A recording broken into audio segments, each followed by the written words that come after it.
खबर है कि एशिया कप में इंडिया और पाकिस्तान के बीच में मैच हो सकता है। अब सवाल यह है कि अगर यह मैच होगा तो क्या क्रिकेट मैच के लिए राष्ट्रवाद की भावना को दबा दिया गया? क्या क्रिकेट का बिजनेस इतना बड़ा हो गया कि आज देश में सवाल पूछने की किसी की हिम्मत नहीं है? देशभक्ति पर क्या एशिया कप भारी पड़ गया? भारत और पाकिस्तान का मैच होने वाला है। कहा जा रहा है कि स्टेडियम में फिर से तिरंगा लहराएगा, फिर से क्रिकेट जो है वो भारत पाकिस्तान के रिश्तों को बेहतर करेगा। लेकिन सवाल यह है कि क्या 2 महीने में सारा गुस्सा क्रिकेट के आने वाले पैसों पर हमने निपटा दिया? ये बहुत बड़ा सवाल है। ये संयोग है या सोची समझी चाल? हम सब जानते हैं कि इंडिया में क्रिकेट केवल खेल नहीं है, जुनून है। लेकिन ये जुनून एक सच ये भी है कि अरबों के बिजनेस से बदल चुका है। एक भारत पाकिस्तान मैच से बीसीसीआई को सैकड़ों करोड़ों रुपए का मुनाफा होता है। विज्ञापन, स्पॉन्सरशिप, टीवी राइट्स। 2023 के वनडे वर्ल्ड कप में भारत पाकिस्तान मैच को 300 मिलियन प्लस लोगों ने देखा था। डिज्नी हॉटस्टार ने उस एक मैच से मिलियंस का ऐसा रिकॉर्ड बनाया था जिसको इतिहास में दर्ज किया गया। अब सवाल यही, क्या इसी बिजनेस के सामने देशभक्ति का नारा फीका पड़ गया? और यह सोचने वाली बात है कि अगर यहां पर हम और आप खामोश हैं तो फिर हम किस मुंह से दिलजीत दोसांझ को गालियां दे रहे थे? दिलजीत दोसांझ ने अपनी पिक्चर को भारत में रिलीज तक नहीं किया था। यह कहा था कि करोड़ों अरबों रुपए लगा दिए गए हैं, प्रोड्यूसर का फैसला है। इसके बावजूद सारे देश ने दिलजीत को हानिया आमिर के साथ फोटो को लेकर उसे देशद्रोही कहा। यह कहा कि उसके लिए पैसा कमाना देश से बड़ा है। देश के सैनिकों के अपमान की बात कही गई। लेकिन सरकार जब चुपके से पाकिस्तानी चैनल्स को अनब्लॉक करती है या क्रिकेट जैसे मंच पर प्लान करती है तो इस देश में लोग खामोश हो जाते हैं। क्या यह सेलेक्टिव देशभक्ति है या क्रिकेट का पैसा देशभक्ति से बड़ा हो गया है? यह सवाल बहुत महत्वपूर्ण है। और सवाल यह भी कि क्या यह नया राष्ट्रवाद है जो सेलेक्टिव राष्ट्रवाद है? क्या बैन हटाना एशिया कप के लिए मैदान तैयार करने की चाल है? वैसे भारत पाकिस्तान के बीच क्रिकेट का इतिहास जो है वो कूटनीति से भरा पड़ा रहा है। 2004 में हमने फ्रेंडशिप सीरीज खेली थी। 2008 में एशिया कप ने तनाव कम करने काम किया था। लेकिन उस दौर की कहानी अलग थी। इस बार जनहित भावनाओं के साथ क्या यह मामला खिलवाड़ नहीं है? क्योंकि जब सैनिक सीमा पर जान दे रहे हैं, जब इस देश में पहलगाम के 4 आतंकवादी अब तक पकड़े नहीं गए हैं, तब स्टेडियम में तिरंगा लहराकर पाकिस्तान से मैच खेलना क्या यह देश का अपमान नहीं है? यह सवाल बहुत महत्वपूर्ण है और इसीलिए बार बार यह सवाल हम पूछ रहे हैं कि क्या इस पैसे के चक्कर में हमने राष्ट्रवाद को चुनिंदा कर दिया है? क्या यह ट्रेंड खतरनाक है? क्या यह ट्रेंड देशभक्ति को मजाक बनाता है कि हम सेलिब्रिटी पर तो गुस्सा दिखाते हैं लेकिन सरकार पर खामोश हो जाते हैं? हम सेलिब्रिटी को देशद्रोही कहते हैं। 2016 में भी करण जौहर की फिल्म आई थी ऐ दिल है मुश्किल, फवाद खान वहां पर थे। तब हमने बॉयकॉट बॉलीवुड का नाम लिया। हमने कहा बॉलीवुड वाले देश के सगे नहीं हैं। लेकिन उसी देश में जब सरकारें जो नीति निर्धारित करती हैं, जब वो बैन हटाती हैं या क्रिकेट के लिए रास्ता बनाती हैं, तो फिर वो आक्रोश, वो गुस्सा हमारा सरकारों पर क्यों नहीं आता? क्या ये दोहरा मापदंड नहीं है? सोशल मीडिया का दोहरापन नहीं है कि एक तरफ जब हम और आप जय हिंद और पाकिस्तान मुर्दाबाद के नारे लगा रहे थे तो वहीं दूसरी तरफ अब वापस से भारत के लोग पाकिस्तानी ड्रामे देखेंगे, पाकिस्तानी सितारों के लिए ब्रांड डील्स की तैयारी करेंगे, क्योंकि जितना हम और आप उनको देखेंगे उतनी ब्रांड डील उनकी बढ़ेगी।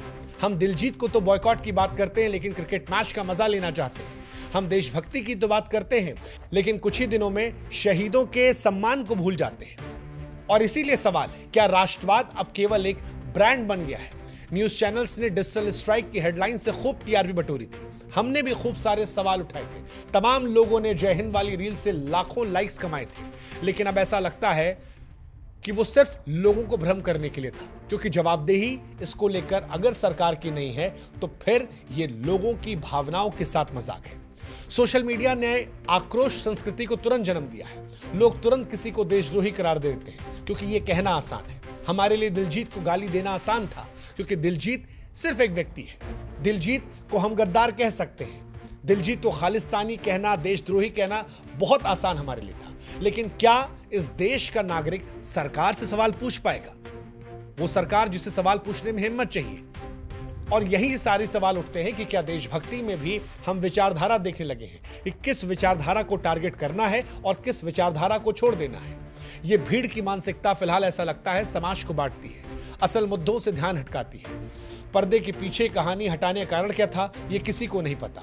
क्या ये सिर्फ क्रिकेट का बिजनेस था या कुछ और, या फिर आईसीसी ने डिप्लोमेसी की थी? क्योंकि भारत और पाकिस्तान मैच आईसीसी के लिए सबसे बड़ा कमाई का जरिया है। और जैसा कि हमने पहले भी कहा, जब जब इंडिया और पाकिस्तान साथ में खेलते हैं, बीसीसीआई से लेकर पाकिस्तान क्रिकेट बोर्ड और आईसीसी को जबरदस्त फायदा होता है। क्या इसीलिए आईसीसी ने एशिया कप के लिए दबाव डाला कि पहले बैन हटा दिया जाए ताकि टूर्नामेंट के लिए जमीन तैयार कर ली जाए?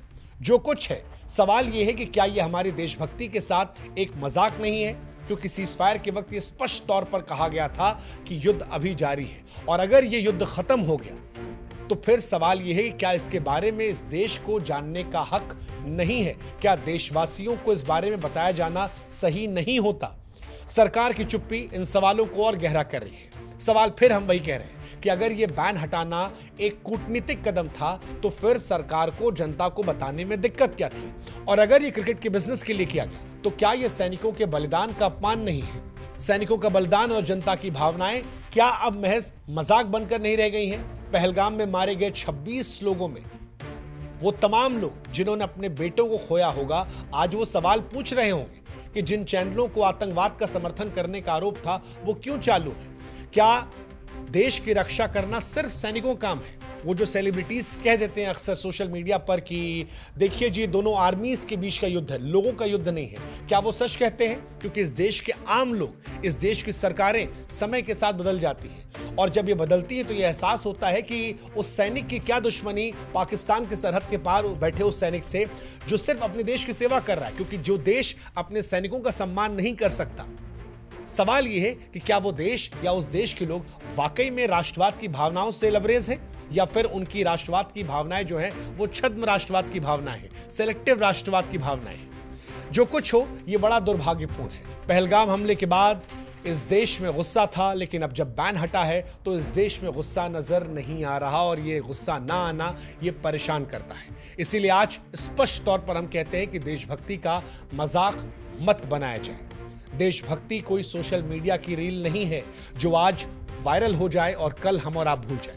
ये सैनिकों का खून, नागरिकों का दर्द और सरकार की ईमानदारी से बनती है। लेकिन अगर इसे वोट, टीआरपी और लाइक्स का हथियार या पैसे कमाने का जरिया बना लिया जाएगा तो फिर यह सिर्फ अपमान नहीं है बल्कि यह खतरनाक है।